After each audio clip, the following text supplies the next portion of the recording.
कबीरदास जी के घर भगवान श्री राम रूप बदल करके गए, लक्ष्मण जी को भी रूप बदलवा करके ले गए, हनुमान जी को भी रूप बदलवाया, सबके रूप बदलवा करके और बैलगाड़ियों में खूब सारे रत्न आभूषण आदि सब लेकर के गए।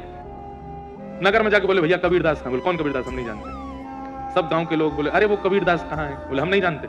सब लोग अरे कौन कबीरदास? सब लोग इस प्रकार से उनका सब करने लगे। इधर देखो सब लोग, देखो सुनो।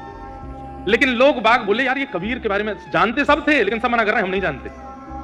सबने कहा ये इतने सारे लोग आए हैं, बैलगाड़ियों में सामान भर के आए, कबीरदास का परिचय पूछ क्यों रहे हैं? तो मना तो करते गए हम नहीं जानते कहाँ है, कौन कबीर, हमारा कोई संपर्क नहीं है। पर देख सब रहे थे अपने घर के बाहर से कि होगा क्या। तो एक में किसी ने बता दी, बोले ये है कबीरदास का घर। घर में पहुंचे तो कबीरदास जी नहीं थे, परिवार के लोग आए। बोले जी कहिए।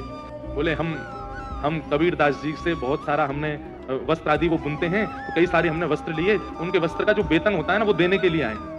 बोले क्या वेतन है? बोले हटाओ भाई कपड़ा हटाओ। बैलगाड़ियों से कपड़े हटाए तो हीरे जवाहरात मोती सोना मानिक जाने क्या क्या बैलगाड़ियों में भरे। हनुमान जी राम जी लक्ष्मण जी सब रूप बदल करके आए थे लेके बैलगाड़ी। तो कबीरदास जी के घर से बोले आप शायद गलत पते पे आ गए हैं, हमारे कबीरदास जी का इतनी संपत्ति नहीं हो सकती। वो तो इतना ही कपड़ा बनाते हैं कि आज का भोजन बन जाए, मतलब इतना ही कपड़ा बुनते हैं कि बेच के आज की प्रसादी की व्यवस्था हो जाए, कल की प्रसादी भी अगर उस कपड़े से मिलती है तो कबीरदास जी रखते नहीं है। इतना सारा वेतन लेके आप आए, निश्चित गलत पते पे हैं, कोई और कबीरदास होगा। बोले हम उनके बारे में पूछ रहे हैं, रामानंदाचार्य जी के शिष्य कबीरदास। बोले हाँ रामानंदाचार्य जी के शिष्य तो यही है। बोले हाँ तो उन्हीं का ही है। बोले वो कहाँ है? बोले वो तो घर बार छोड़ के चले गए कहीं पे। बोले उनको ढूंढो। घर के लोग बोले हम तो 2-3 लोग हैं, हम कैसे ढूंढेंगे इतने में आड़ोसी पड़ोसी? हम ढूंढ के लाते हैं, हमें पता होगा वो कहाँ गया होगा। अरे हमारे संग खेला है बचपन में, वहां बैठता था, इधर का जाता था, कभी हमसे ये पूछता था। हमारे घर तो भोजन किया एक बार, सब लोग आकर के राम जी रूप बदल के आए थे, सब उनको आके घेर लिए।